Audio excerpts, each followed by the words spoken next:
तो जय हिंद साथियों, आज की इस वीडियो में देखने वाले हैं RRB NTPC CBT 1 exam 2025। RRB NTPC under graduate level, जैसा कि आप सभी को पता हो ग्रेजुएट लेवल का एग्जाम चल रहा है। 5 जून से लेकर 24 जून तक आपका ग्रेजुएट लेवल का एग्जाम चलेगा। अब अंडर ग्रेजुएट जारी है, तो अंडर ग्रेजुएट लेवल का एग्जाम कब तक होगा इस वीडियो में पूरे डिटेल के साथ जानकारी देंगे। यानी कन्फर्मेशन हो चुका है कि आपका एग्जाम कब तक होगा। इस वीडियो को शुरू से लेकर एंड तक जरूर देखिएगा, आपको पता चल जाएगा आपका एग्जाम कब तक होने वाला है। पूरा कन्फर्मेशन मिल चुका है। तो चलिए फटाफट से हम वीडियो को शुरू करते हैं। एनटीपीसी सीबीटी 1 यानी अंडर ग्रेजुएट लेवल का एग्जाम कब तक होगा इसके बारे में जानकारी देंगे। यानी कि अब कट ऑफ मार्क्स, यानी कि पिछले अब की बार जो ग्रेजुएट लेवल का जो एग्जाम हुआ है उसका कट ऑफ मार्क्स कितना जा सकता है, और आपका ये इसका भी कट ऑफ मार्क्स कितना कितना जा सकता है, इसका क्वेश्चन का लेवल किस प्रकार रहेगा, सभी चीज़ों के बारे में इस वीडियो में पूरा डिटेल के साथ बात करेंगे। इसलिए वीडियो को शुरू से लेकर एंड तक जरूर देखिएगा। चैनल पर नया है तो चैनल को सब्सक्राइब जरूर से कर लीजिएगा। वीडियो को लाइक नहीं किया तो वीडियो को लाइक जरूर से कर दीजिएगा।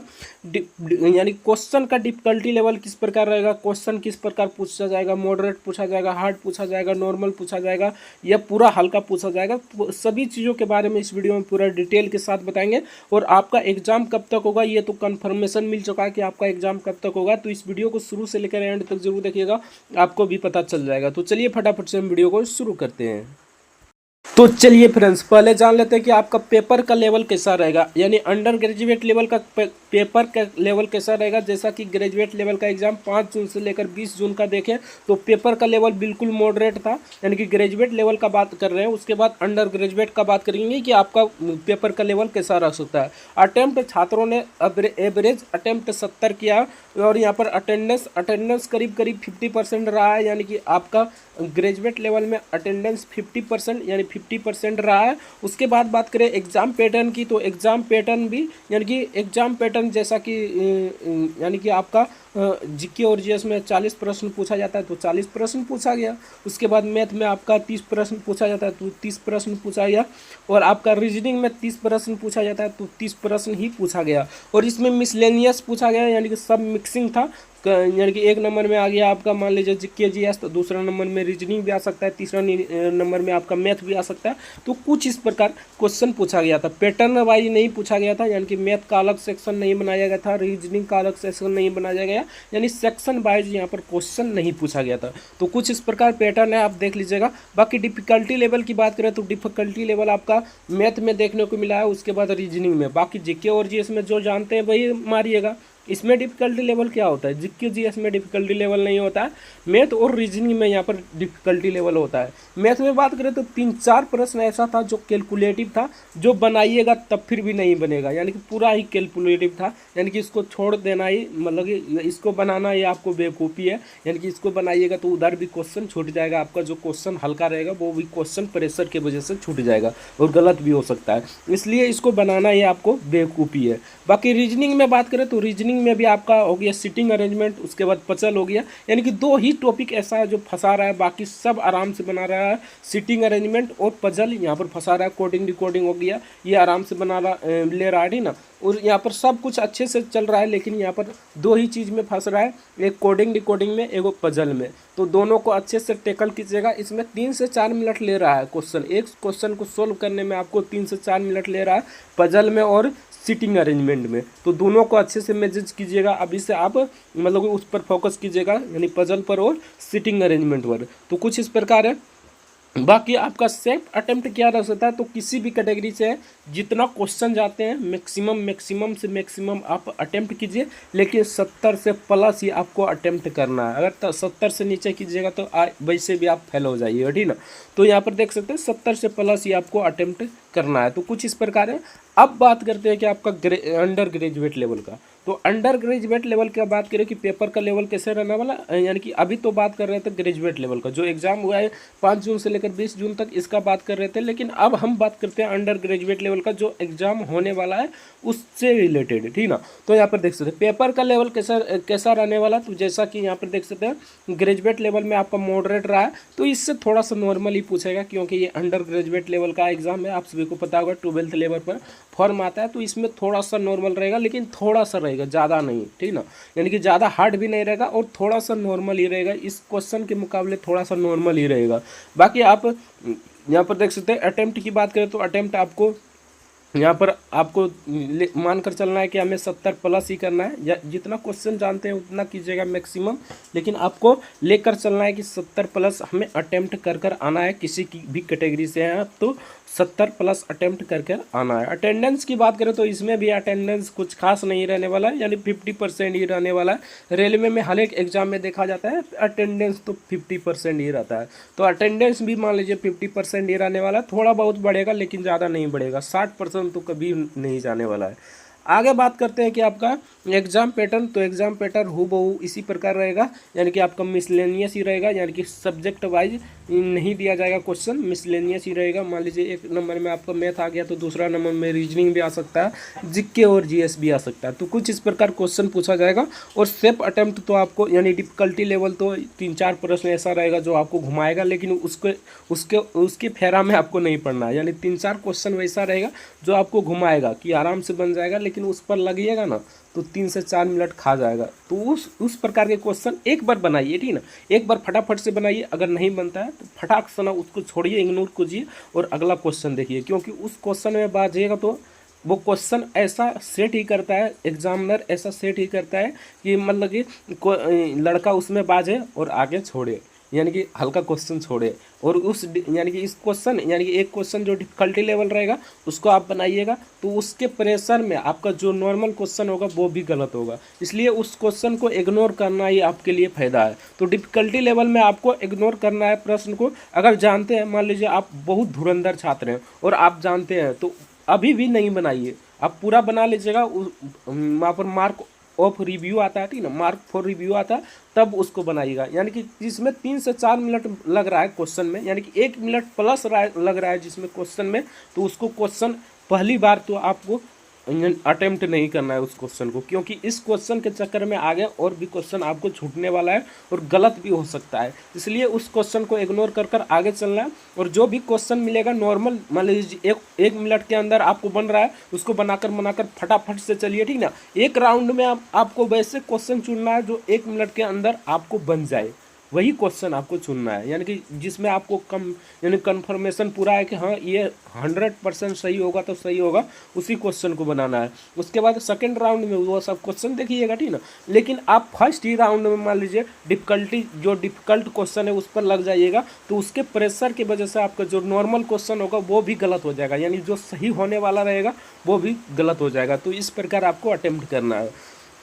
बाकी यहाँ पर बात करें सेफ अटेम्प्ट की, तो सेफ अटेम्प्ट आपको यहाँ पर 70 प्लस ही कर आना है, लेकिन जितना मैक्सिमम क्वेश्चन जानते हैं उतना मैक्सिमम कीजिए। 80 क्वेश्चन जानते हैं तो 80 कीजिए, 90 क्वेश्चन जानते हैं तो 90 कीजिए, लेकिन आपको ये नहीं कर रहा है कि 70 प्लस कर आना है तो 70 ही आपको कर आना है। जितना मैक्सिमम क्वेश्चन जानते हैं उतना कर आइए, लेकिन मिनिमम आप 70 कर आइए, यानी 70 से प्लस ही कर आइए। तो कुछ इस प्रकार है। बाकी यहाँ पर देख सकते हैं एग्जाम डेट की बात करें तो इस कैलेंडर से आपको समझ में आ जाएगा कि आपका एग्ज़ाम कब तक होगा। यानी कि ये आपका एसएससी का कैलेंडर है, यहाँ पर देख सकते हैं, यहाँ पर एसएससी का कैलेंडर है 2025 से 26 टेंटेटिव है, यहाँ पर देख सकते हैं, ठीक ना। उसके बाद यहाँ पर देख सकते हैं एग्जाम, यहाँ पर tentative calendar of examination for the year 2025 से 26 ये कैलेंडर है, लेकिन एसएससी इस पर भी नहीं चलता है। ये नहीं कि कैलेंडर जारी कर दिया तो इसी दिन आपका एग्ज़ाम होगा, थोड़ा इधर उधर भी होता है। तो यहाँ पर बात करें तो यहाँ पर देख सकते हैं, यानी कि टीसीएस ही दोनों का एग्ज़ाम कंडक्ट कराता है, यानी कि रेलवे का भी और यहाँ पर एसएससी का भी। लेकिन यहाँ पर देख सकते हैं आपका एग्ज़ाम, यानी कि आपका ग्रेजुएट लेवल का एग्ज़ाम जो है आपका कब तक चलेगा, तो यहाँ पर देख सकते हैं आपका एग्ज़ाम चलेगा 24 जुलाई तक, यानी 24 जून तक चलेगा, यहाँ पर 24 जून तक एग्ज़ाम चलेगा, लेकिन बाद में भी इसका एग्ज़ाम चलेगा। जैसे कि यहाँ पर 5 जून का जो एग्ज़ाम कैंसिल हुआ, आप सभी को पता होगा कि एग्ज़ाम कैंसिल हुआ था ग्रेजुएट लेवल का। उसके बाद आपका 11 जून को भी कैंसिल हुआ था, 9 जून का भी, 16 जून का भी, 19 जून को भी हुआ था कैंसिल। तो ये सब एग्ज़ाम कंडक्ट कराएगा, उसके बाद ही अंडर ग्रेजुएट लेवल यानी 12th लेवल का एग्ज़ाम कंडक्ट कराएगा रेलवे, ठीक ना। तो यहाँ पर देख सकते हैं इसका एग्ज़ाम कंडक्ट, यानी कि आपका मान लीजिए तो 30 जून तक यहाँ पर ग्रेजुएट लेवल का एग्ज़ाम चलेगा। उसके बाद बात करते हैं, यहाँ पर देख सकते हैं खाली कहाँ है टीसीएस, तो यहाँ पर सिर्फ जुलाई ही खाली है। यहाँ पर देख सकते हैं ये सब नॉर्मल एग्ज़ाम है, आराम से हो जाएगा, एक दिन में 2 दिन में ये सब हो जाएगा, ठीक ना। बाकी यहाँ से सबसे भारी एग्ज़ाम यहाँ पर शुरू होता है, यानी कि यहाँ से कैलेंडर शुरू होता है एसएससी का, जो मतलब कि पूरा बेस पे रखेगा। जैसे कि यहाँ पर देख सकते हैं ये एग्ज़ाम होगा, यहाँ पर देख सकते हैं 2/6/2025 से यहाँ पर एग्ज़ाम ये शुरू हो जाएगा, जैसा कि यहाँ पर देख सकते हैं। और यहाँ पर देख सकते हैं 24 जुलाई से 4 अगस्त तक, यानी 24 जुलाई से 4 अगस्त तक इसका एग्ज़ाम चलेगा। यहाँ पर देख सकते हैं कुछ इस प्रकार है, यानी कि यहाँ पर 24 जुलाई से TCS बिल्कुल व्यस्त हो जाएगा, इसलिए यहाँ पर यानी कि ये तो खींच नहीं सकता है एग्ज़ाम को, यानी कि अंडर ग्रेजुएट लेवल का जो एग्ज़ाम है ये तो लंबा खींच नहीं सकता है, क्योंकि ये तो ऑलरेडी लेट हो चुका है। तो इसका एग्ज़ाम यानी कि जुलाई के फर्स्ट वीक में शुरू होने की पूरी संभावना है। ये मत सोचिए कि अभी तक आपका एप्लीकेशन स्टेटस नहीं आया तो अभी एग्ज़ाम नहीं होगा। एप्लीकेशन स्टेटस आने से पहले भी यहाँ पर रेलवे यहाँ पर एग्ज़ाम डेट जारी कर देता है, जैसा कि ग्रेजुएट लेवल में आप देख सकते हैं, यानी कि पहले आपका एग्ज़ाम डेट जारी हुआ, उसके बाद आपका यहाँ पर जारी हो गया था, यानी कि आपका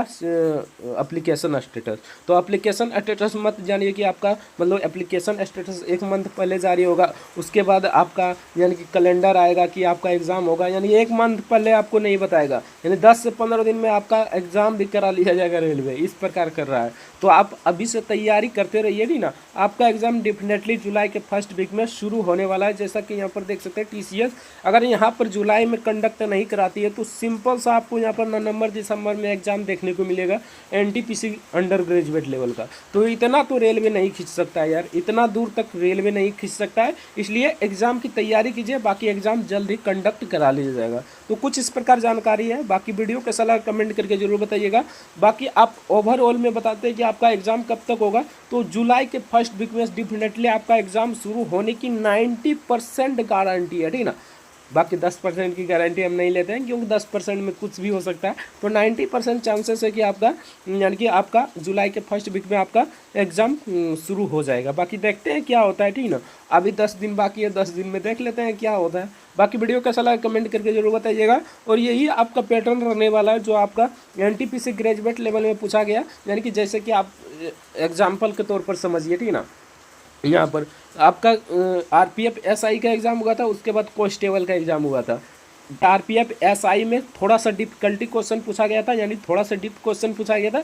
वही RPF कांस्टेबल में बात करें तो बहुत ही नॉर्मल क्वेश्चन पूछा गया था। अगर एग्ज़ाम दिए होंगे तो पता होगा, लेकिन बहुत सारे छात्र ऐसे होंगे जो NTPC की तैयारी करते हैं लेकिन ये सब एग्ज़ाम नहीं देते हैं। यानी कि RPF में आप सभी को पता होगा कितना हार्ड फिजिकल होता है, हार्ड फिजिकल देखकर ये सब डर जाता है। तो बहुत सारे छात्र ऐसे होंगे जो नहीं दिए होंगे एग्ज़ाम, लेकिन बहुत सारे वैसे भी स्टूडेंट होंगे जो एग्ज़ाम दिए होंगे, तो उसको पता होगा कि किस प्रकार आपका एग्ज़ाम लिया गया था, ठीक ना। यानी कि आपका जो हुआ था RPF SI का, उसमें थोड़ा सा मतलब कि हार्ड क्वेश्चन पूछा गया था, यानी कि हार्ड तो नहीं कर सकते, यानी कि आपको मॉडरेट लेवल पूछा गया था। लेकिन वही बात करें कांस्टेबल में तो पूरा एकदम लो क्वेश्चन पूछा गया था, आराम से आप सब क्वेश्चन बना सकते थे, यानी कि 120 में तो आराम से 100 क्वेश्चन बना सकते हो। तो कुछ इस प्रकार क्वेश्चन पूछा गया था।